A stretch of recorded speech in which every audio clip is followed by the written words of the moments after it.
하나님의 말씀 같이 보도록 하겠습니다. 오늘 하나님께서 우리에게 주시는 말씀은 로마서 5장 6절에서 11절 말씀이 되겠습니다. 제가 하나님의 말씀을 봉독합니다. 경청하여 주십시오.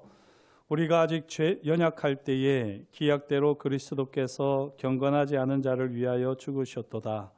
의인을 위하여 죽는 자가 쉽지 않고 선인을 위하여 용감히 죽는 자가 혹 있거니와 우리가 아직 죄인 되었을 때에 그리스도께서 우리를 위하여 죽으심으로 하나님께서 우리에 대한 자기의 사랑을 확증하셨느니라. 그러면 이제 우리가 그의 피로 말미암아 의롭다 하심을 받았으니 또 그로 말미암아 진노하심에서 구원을 받을 것이니 곧 우리가 원수 되었을 때에 그의 아들의 죽으심으로 말미암아 하나님과 화목하게 되었은즉 화목하게 된 자로서는 더욱 그의 살아나심으로 말미암아 구원을 받을 것이니라. 그뿐 아니라 이제 우리로 화목하게 하신 우리 주 예수 그리스도로 말미암아 하나님 안에서 또한 즐거워하느니라. 아멘. 이 말씀으로 함께 은혜를 나누기를 원합니다. 먼저 한번 기도드립니다. 하나님 아버지, 이 시간 세상에 속한 모든 것들을 주님의 십자가 앞에 내어놓고 오직 주님의 말씀 앞에 섭니다. 세상에서 상하고 지치고 찢긴 마음과 몸을 주님께서 말씀으로 회복하시고 주님의 손과 주님의 그 사랑이 온전히 경험되어지는 복된 시간 되게 하여 주옵소서.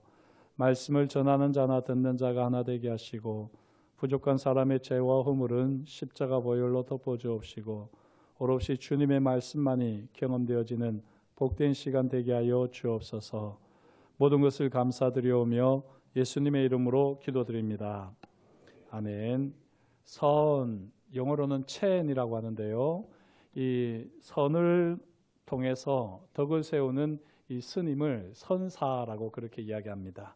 이 유명한 선사에게 권세를 가진 무사가 찾아왔습니다. 그리고는 이렇게 질문을 합니다. 천국과 지옥의 차이는 무엇입니까? 천국과 지옥의 차이를 알려주십시오. 이때 노승은 마특지 않은 표정으로 답했습니다. 말해줄 수야 있겠지만 자네에게 그것을 이해할 만한 머리가 있는지 모르겠네 라고 말을 했습니다. 무사가 기분이 나쁘겠지요. 애서 분을 사기며 말합니다. 무례하오. 지금 당신이 누구와 이야기하고 있는지 알기나 하오. 자기가 칼 좀 쓴다는 말이지요. 자, 이 목소리에 노여움이 묻어났지만 노승은 깔보는 태도를 굽히지 않았습니다. 별로 대단한 사람은 아니지.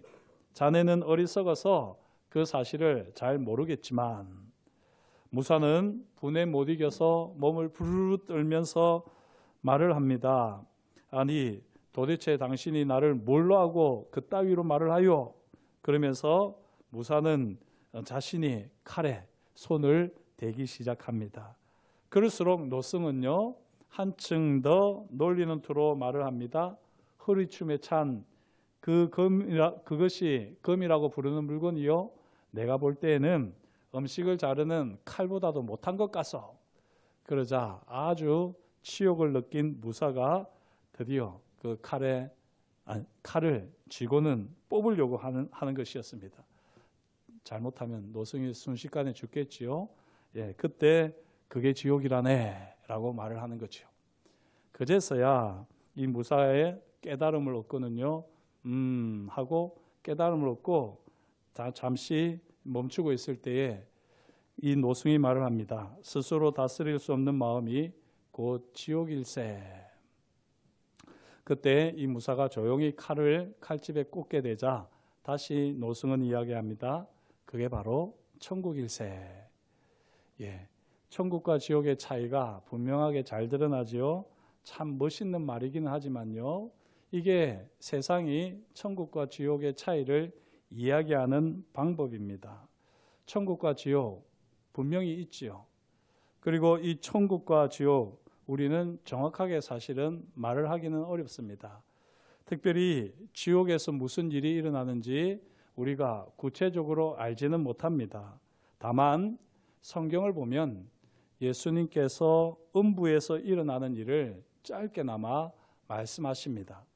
바로 누가복음 16장에 보면 부자와 나사로 이야기를 하시는데요. 이 부자와 나사로 이야기를 어떤 사람들은 사실이 아니라 비유다라고 말을 합니다. 그것이 사실이든지 비유이든지 분명한 사실은 그 이야기 속에 진실이 담겨 있다는 것이죠. 예수님께서는 부자와 나사로 이야기를 통해서 진실을 말씀하십니다. 사람이 죽으면 천사들에게 받들려서 아브라함 품에 들어가거나 음부에서 고통을 당하거나 둘 중에 하나입니다. 물론 신학적으로 더 깊이 따져봐야 할 문제이지만요. 여기서 아브라함의 품이 무엇이냐? 문자 그대로 하기보다는 비유에 가깝습니다. 하지만 우리는 믿는 자, 특별히 믿는 자의 조상이 바로 아브라함 아니겠습니까? 우리가 죽으면 다 예수님의 품에 안기겠지만 아브라함의 후손으로서 아브라함의 품에 안긴다라고 해서 그렇게 거부감을 가질 필요는 없을 것 같습니다. 이보다 더 중요한 진리가 예수님의 이야기에 담겨 있는데요. 그것은 바로 천사들에게 받들림을 받지 못하고 음부로 떨어져 고통을 당하는 사람들이 있다는 사실입니다. 예수님께서는 확실하게 죽음 이후에 낙원과 음부가 있다고 말씀하셨습니다. 음부에서 고통을 당하는 것이 얼마나 힘이 든지요. 그럼 누가복음 16장을 보면 혀끝에 물방울 한 방울만이라도 그렇게 닿기를 원한다라고 부탁을 하고 있습니다. 그만큼 괴로운 것이 바로 음부입니다.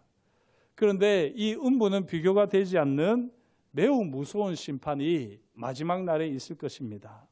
그리고 그 심판 이후에 영원히 꺼지지 않는 불 속에 들어가게 될 것입니다. 이게 바로 지옥의 시작이죠. 누가복음 16장의 부자를 보면 그래도 소망이 있습니다. 물 한 방울로 입술을 적시고 싶은 소망이 있고요. 죽은 나사로를 보내서 지금 지상에 있는 식구들, 그들은 자기처럼 되지 않기를 바라는 소망이 있습니다. 하지만 마지막 심판 이후에 들어갈 영원히 꺼지지 않는 불, 이 불에서는 소망이 전혀 없습니다. 소망이 없다는 것은 말 그대로 최악의 고통이라고 하는 말이지요. 이 최악의 고통, 무시무시한 고통이 죄인들을 기다리고 있습니다. 사람은 다 죄인이지요. 말로 다할 수 없는 죄와 허물 가운데 죽을 수밖에 없고 하나님의 진노의 심판을 피할 수 없는 존재가 바로 사람입니다. 하나님의 진노의 심판으로부터 인간은 결코 자유로울 수 없습니다. 만약에 우리 주님께서 우리에게 긍휼을 베푸지 않으셨다면, 사랑을 베풀지 않으셨다면 저와 여러분들은 여지없이 영원히 꺼지지 않는 불 속에 들어갈 수밖에 없는 죄인입니다. 이런 우리를 불쌍히 여기시고 하나님께서 크신 사랑을 베푸셨습니다. 하나님께서는 다음이 없는 무조건적인 사랑을 베푸시기 위해서 오직 한 가지 조건만 내거셨지요. 예수 그리스도의 십자가를 믿기만 하면 진노의 심판을 받지 않도록 하셨습니다.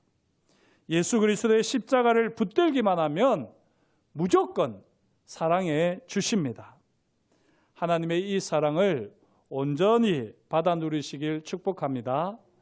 어떤 분들은 지옥이 무서워서 예수 믿는 건 유치하다 이야기하지만요, 그게 복음입니다. 예수 그리스도가 아니면은 우리는 다 지옥불에 떨어져 타 죽을 인생입니다. 그것만 생각을 하면 몸소리를 치면서 예수님을 구하지 않을 수밖에 없는 것이죠. 십자가를 붙들지 않을 수 없는 것입니다. 저와 여러분들이 죽을 수밖에 없는 죄인이었던 그때를 기억하시면서 십자가를 더 확실하게 단단히 붙들 수 있기를 다시 한번 주의 이름으로 축복합니다. 하나님의 사랑을 온전히 받아 누리면서 십자가를 붙들면서 하나님의 사랑을 온전히 받아 누리게 되면요, 우리는 점점 더 하나님과 친해집니다. 오늘 말씀을 통해서 저는 여러분들에게 얼마나 하나님과 친하십니까? 묻고 싶습니다. 죽음과 심판, 그 이후에 대한 두려움을 넘었을 만큼 하나님과 친하십니까? 하나님과 친한 사람들의 특징이 오늘 말씀에 잘 나와 있습니다. 오늘 말씀을 보면요, 하나님과의 친분 관계는 4단계로 이루어지는 것을 볼 수가 있습니다. 첫 번째 단계는 원수입니다. 하나님과 원수 관계에 있는 사람들이 있지요. 하나님과 원수 관계에 있는 사람들은 하나님이 오실 때에 죽은 사람들과 다를 바 없습니다. 그런 사람들은 전혀 하나님의 마음에 있지 않습니다. 그런 사람들은 심지어 하나님의 시선을 끌지도 않습니다. 그런 사람들은 철저하게 하나님의 관심 밖에 있는 사람입니다. 하지만 사랑이 풍성하신 하나님께서는 원수를 위해서도 그의 아들을 주셨습니다. 죽어가는 사람에게 피를 공급하듯이 원수를 위해서 예수님께서 십자가에서 피 흘려 죽으셨습니다. 예수님의 보혈은 죽은 자도 살리는 능력이 있는 줄 믿습니다. 원수 관계를 회복하기 위해서 하나님께서는 예수님을 십자가에서 죽게 하셨습니다. 이 사실을 조용히 생각해 보면요, 하나님의 사랑이 얼마나 감사한지 모릅니다. 죄와 허물로 죽을 수밖에 없는 우리를 다시 살리기 위해서 자기 죄와 허물로 죽은 우리를 다시 살리시기 위해서 자기 아들을 십자가에서 죽게 하신 하나님의 사랑. 이 복음을 받아들이고 마음을 열어 하나님의 사랑을 온전히 받아들이면 우리는 더 이상 하나님 앞에서 죽은 자가 아닙니다. 이제 우리는 주님의 시선이 머무르는 대상이고요, 하나님의 마음이 우리를 항상 향하고 있습니다. 이것이 바로 십자가로 하나님과 화목해 된 자가 누리는 행복입니다. 지금 이 행복을 누리고 계십니까?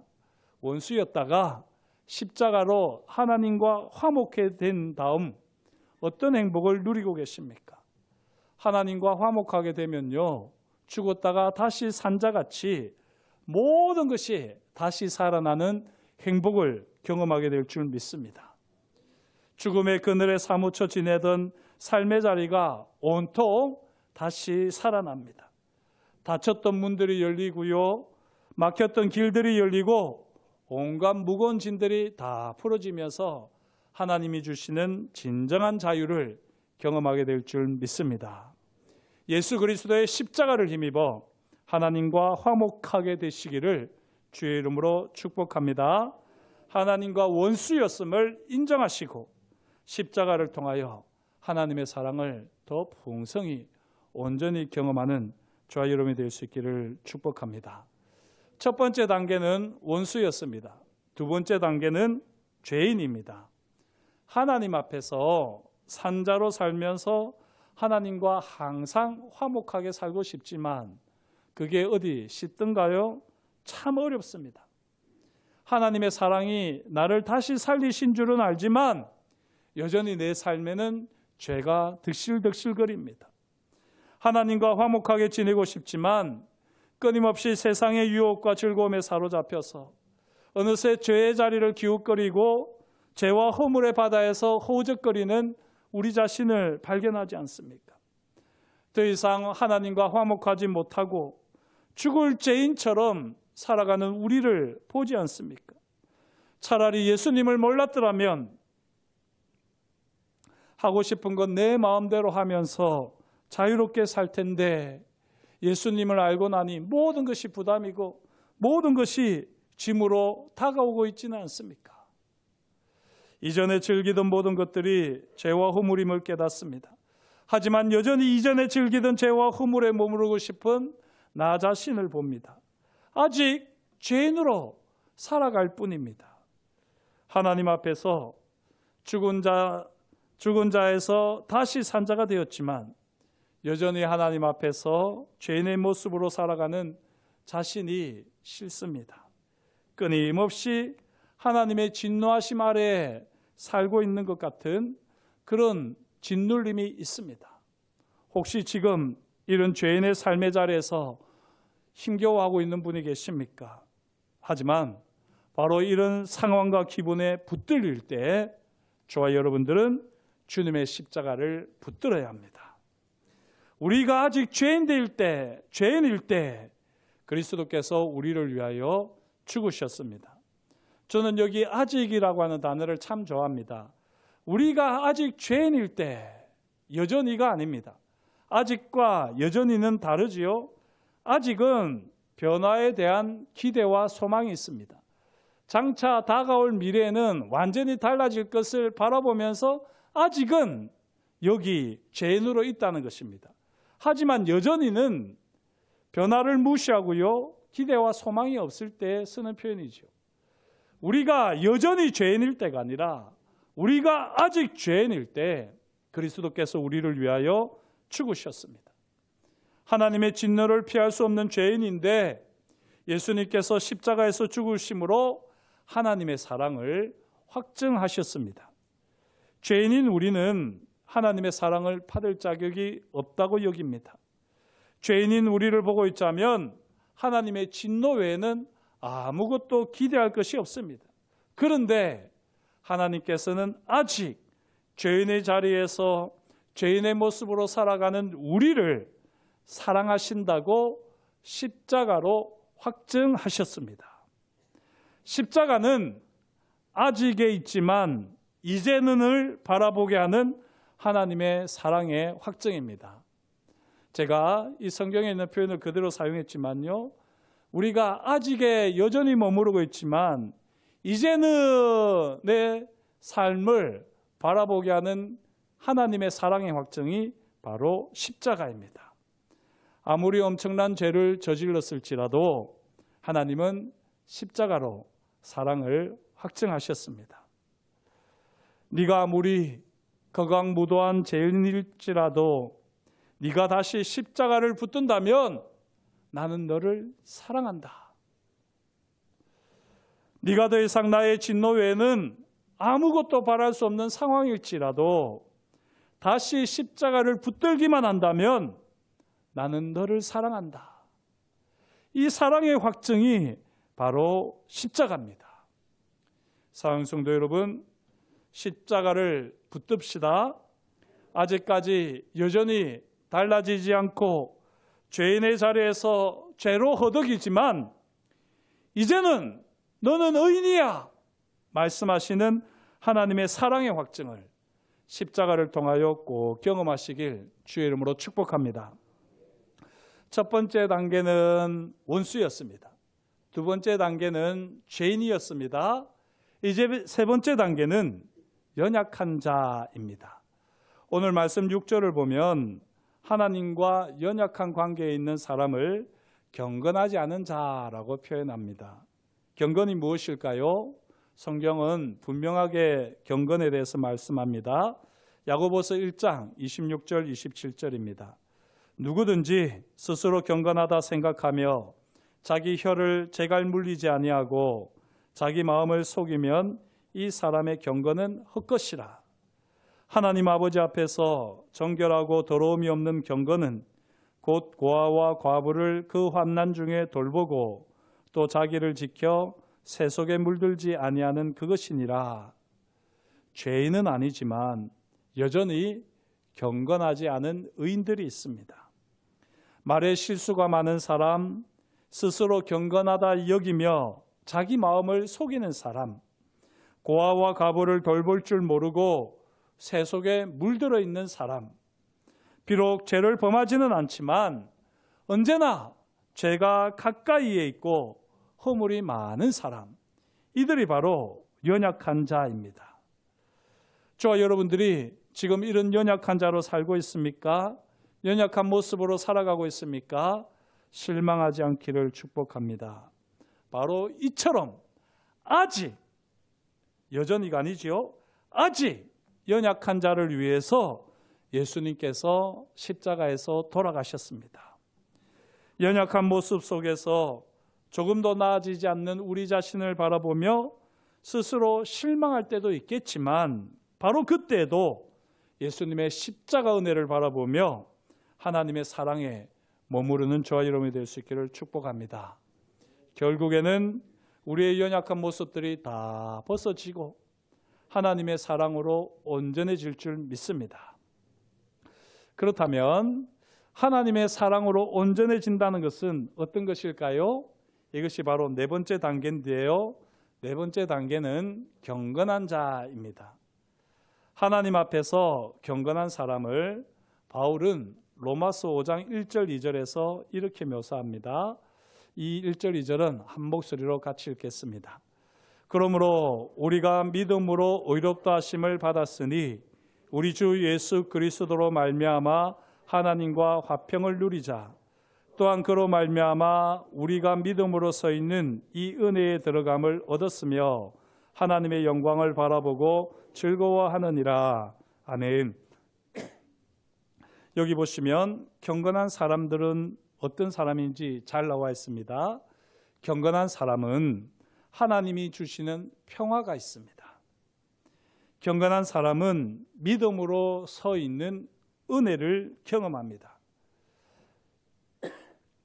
경건한 사람은 하나님의 영광을 바라보고 즐거워합니다. 경건한 사람이 정말 십자가로 말미암아 하나님과 친한 사람이지요.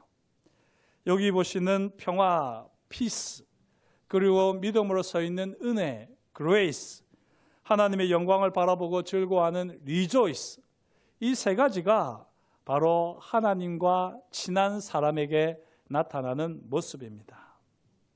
저와 여러분들이 이 세 가지를 통해서 이 세 가지가 항상 나타나는 하나님과 친한 사람이 되시기를 축복합니다. 이 로마서를 보게 되면요, 로마서 5장에서부터 8장까지는 한 단락으로 묶을 수 있습니다. 이 로마서 5장에서 8장까지가 로마서의 핵심이라고 할 수 있는데요, 이 로마서 5장 처음 부분에서 바울은 이처럼 네 종류의 사람에 대해서 네 단계로 하나님과의 친분을 이야기하고요, 그리고 로마서 8장 마무리에서 하나님의 십자가 사랑을 감격적으로 노래하기 전에 로마서 8장 30절에서 바울은 이렇게 선포합니다.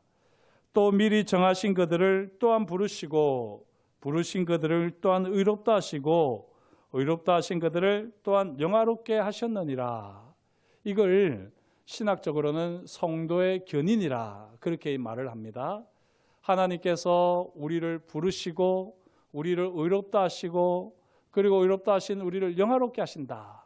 우리가 능력이 있어서가 아니라 우리는 여전히 죽은 자와 같고 죄인이고 연약한 자이지만 하나님의 그 사랑이 자기 아들을 십자가에서 죽기까지 내어주신 그 사랑이 우리를 이렇게 이끌어 가신다는 겁니다. 이게 성도의 견인인데요, 이 로마서 8장 30절 말씀을 지금 우리가 살핀 하나님과의 친분 4단계로 보시면 더 정확하게 볼 수 있습니다. 또 미리 정하신 그들은 사실은 원수거든요. 또 미리 정하신 원수들을 또한 부르시고 부르신 죄인들을 또한 의롭다 하시고 의롭다 하신 연약한 자들을 또한 영화롭게 하셔서 경건한 자들이 되게 하셨느니라. 하나님의 십자가 사랑으로 더욱더 하나님과 친한 사이가 되시기를 축복합니다. 지금 얼마나 하나님과 친하십니까? 지금 나는 하나님 앞에서 어떤 사람이십니까? 원수, 죄인, 연약한 자, 경건한 자. 지금 저와 여러분들이 하나님 앞에서 어떤 모습이든지 우리가 예수님의 십자가를 붙들고 하나님의 사랑을 더 풍성히 경험해 가게 될 때 저와 여러분들은 하나님 앞에서 경건한 자로 하나님이 기뻐하시는 자로 반드시 서게 될 줄 믿습니다. 그때에 경건한 사람이 누리는 복 세 가지를 누리게 될 것입니다. 무엇이었지요? 바로 peace, 그 다음에 grace, 그리고 rejoice. 영어를 써서 죄송합니다. 그래도 이게 탁탁 바로 외우기가 쉬워서 그렇습니다. 우리가 하나님하고 친하면 친할수록 우리에게는 평화가 임합니다. 우리가 하나님과 친하면 친할수록 우리에게는요, 하나님이 주시는 은혜가 넘쳐납니다. 그리고 우리가 하나님과 친하면 친할수록 우리에게는 말할 수 없는 하나님의 영광으로 인한 즐거움이 넘쳐납니다. 이 세 가지가 항상 우리 삶에서 확인되어지고 또 다른 사람들을 이 세 가지를 경험케 하는 하나님과 친한 경건한 자의 삶이 되시기를 주 이름으로 축복합니다. 기도하겠습니다. 하나님 아버지, 주님께서 저희를 사랑하여 주시니 감사합니다. 오늘 말씀을 따라서 우리가 지금 어떤 삶의 자리에 있는지 우리 스스로를 돌아봅니다. 우리가 하나님 앞에서 죽은 자와 같은 원수는 아니겠지요. 그러나 우리 스스로를 돌아보면 여전히 하나님 앞에서 죄인의 삶의 자리인 것을 고백할 수밖에 없습니다. 조금 나으면 연약한 자의 모습을 보이지만 정말 하나님 앞에서 경건한 자로서 주님, 우리가 하나님의 평화를 누리고 하나님의 은혜를 기뻐하며 주님 앞에서 즐거워하는 삶을 살고 있습니까?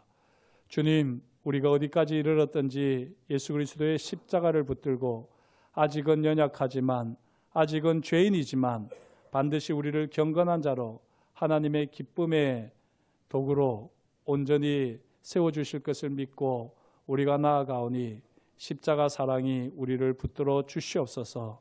십자가 사랑이 우리 삶의 자리에 계속해서 역사하는 것을 날마다 경험하게 하시고 그 사랑을 기쁨으로 즐거이 노래하는 예배자 되게 하실 것을 인하여 감사드리오며 예수님의 이름으로 기도드립니다. 아멘.